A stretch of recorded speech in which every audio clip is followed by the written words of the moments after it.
How do you see the outlook and the trajectory of the U.S.-China economic relationship at the moment, and what do you hope to get out of this trip? And I know you outlined some of that, but I'll let you underline some of that. Well, thanks so much for that question. I think it's important to start out with really the obvious.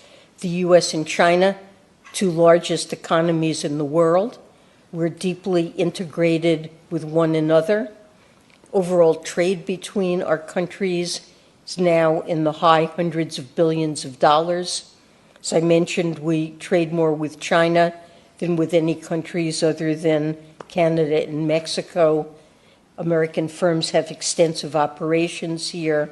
Hundreds of Chinese firms are listed on our stock exchange.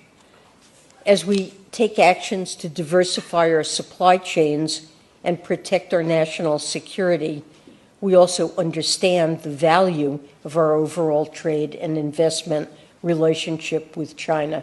And there is just a broad swath of economic interactions that are and should remain completely uncontroversial to both sides. So the President and I really reject the idea that we should decouple our economy from China's. Rather, we're seeking a healthy economic relationship, but importantly on a level playing field that can benefit both sides. I think that President Biden's approach to the U.S.-China economic relationship is one that's grounded in reality.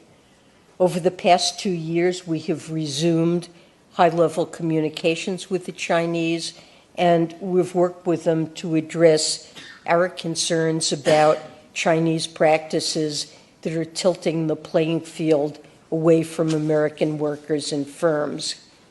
So I think it's critical, whether it's in the economic or the national security realms, that both sides communicate directly, openly, and honestly, and it's especially important when we disagree.